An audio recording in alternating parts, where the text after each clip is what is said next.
All right, so we're picking up here on number 5. We've identified the first of 3 Pythagorean identities. We said that sine squared plus cosine squared was equal to 1, no matter what theta was, no matter what the angle measure is. Okay, what we're going to do now is discover that there's other formats of the Pythagorean identity using different trig functions. So we need to recall these 2 quotient identities that we discussed yesterday and these 2 reciprocal identities that we discussed yesterday. So we're going to take the Pythagorean identity we discovered yesterday, sine squared of theta plus cosine squared of theta equals 1. Okay, and we are going to divide by cosine squared theta. Okay, when you divide, if you're dividing a side by something, you're individually dividing each term by that, that's separated by a plus or a minus. So both of these on the left get divided by cosine squared of theta. And what you do to one side, you do to the other to keep it balanced. Okay, so when I do that, I've got sine squared of theta over cosine squared of theta. If sine over cosine equals tangent, what do you think sine squared over cosine squared would equal?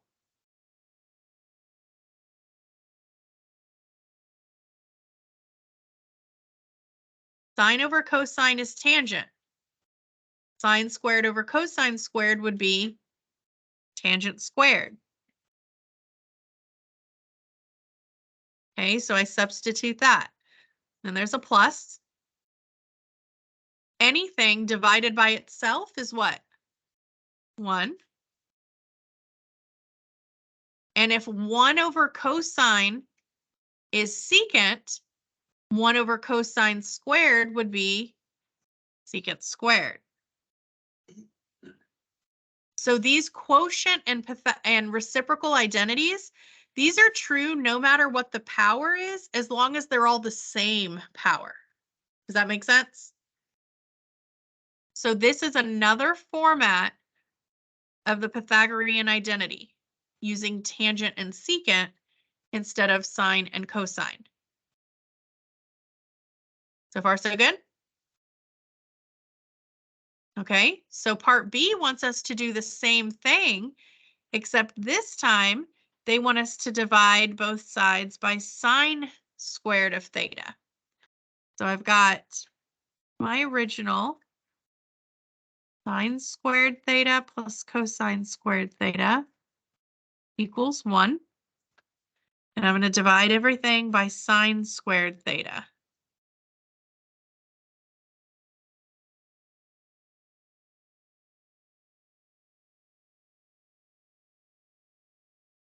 And then simplify. Anything divided by itself, we said was 1. Plus cosine over sine is what? Cotangent. So cosine squared over sine squared is cotangent squared. And 1 over sine is cosecant. So 1 over sine squared is cosecant squared. So here is a third version of your Pythagorean identity using cotangent and cosecant instead of sine and cosine. So all 3 versions of those Pythagorean identities are always true, no matter what theta is. And then we're going to prove that in this table.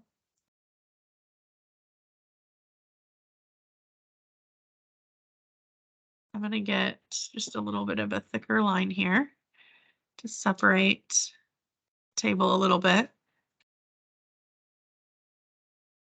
Okay, because we want to prove that 1 plus tangent squared is the same as secant squared. And we want to prove that 1 plus cotangent squared is the same as cosecant squared. Okay, so we're going to pick random angles from the 4 quadrants, but we're going to pick ones that we know the values of from the unit circle. So somebody give me a quadrant 1 angle.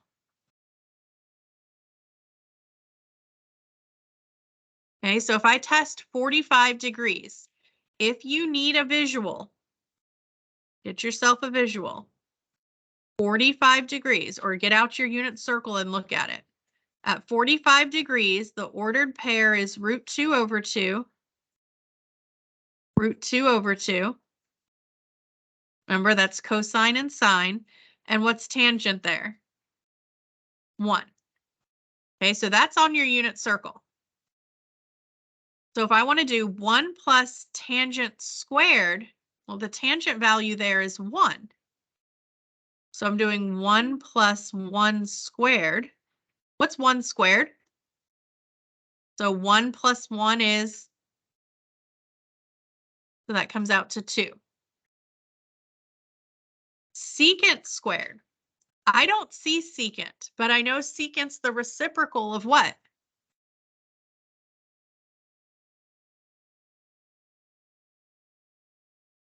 Cosine, and this is sine. Okay, secant is the reciprocal of cosine. So instead of root 2 over 2, it's 2 over root 2, right?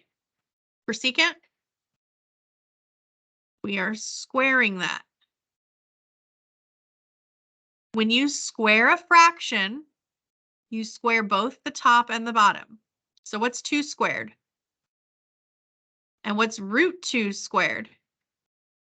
Yeah, the root and the square cancel out. So I end up with 4 over 2, which is 2. So those came out the same, didn't they? Okay, if we check it for 1 plus cotangent squared, what's the reciprocal of 1? 1. Okay, 1 over 1 flipped is still 1 over 1. So if tangent is 1, cotangent is also 1.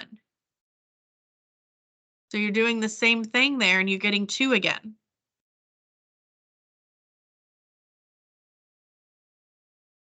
Okay, cosecant is the reciprocal of sine. Well, sine is root 2 over 2, so cosecant is 2 over root 2. So this actually comes out exactly the same as what we did over here, because where sine and cosine are the same, secant and cosecant are going to be the same, right? So that's why that one happens to come out exactly the same, because it's a 45-degree angle. And we know at 45 degrees, sine and cosine are equivalent. Okay, what about a quadrant 2 angle?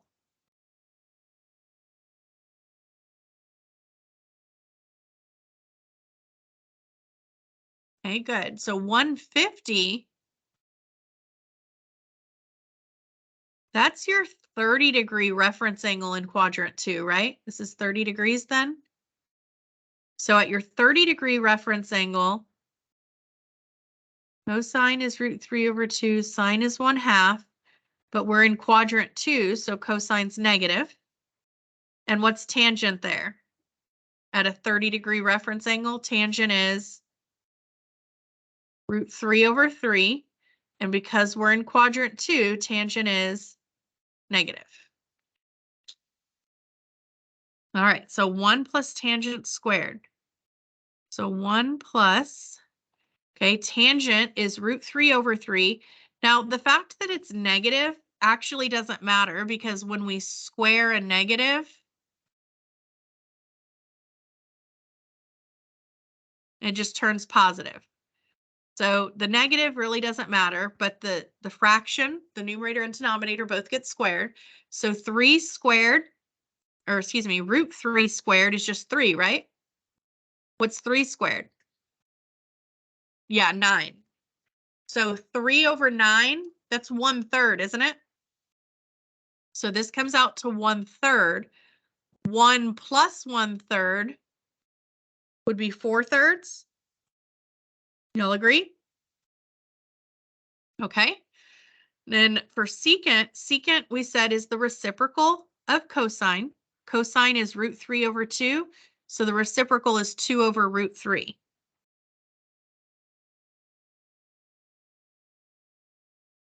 And again, it's negative. Cosine's negative here, but the negative really doesn't matter because we're squaring it, so it's going to come out positive. Okay, what is 2 squared?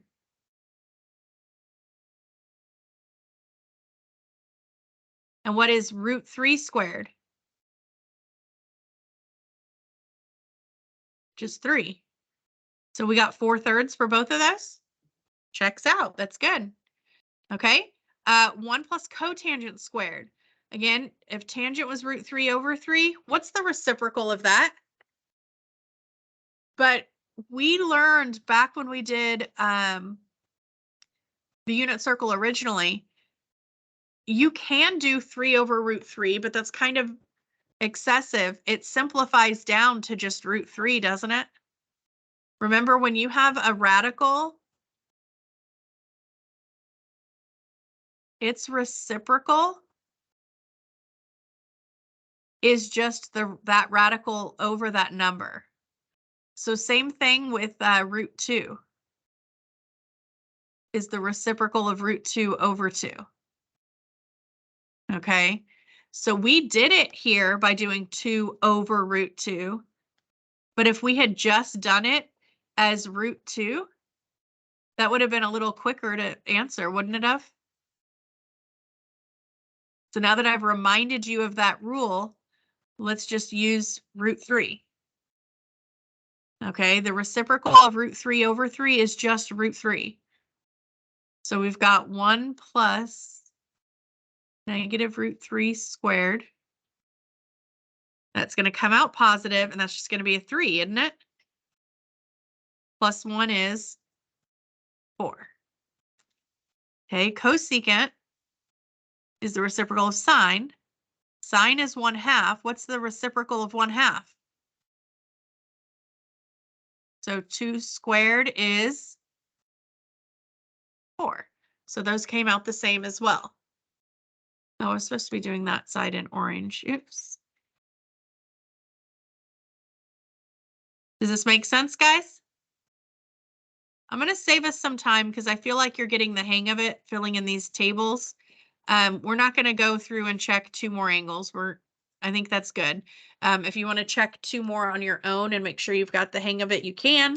Okay, but that's the gist of it. No matter what angle you plug in, those are going to come out equivalent to each other because they are identities. That's what an identity is.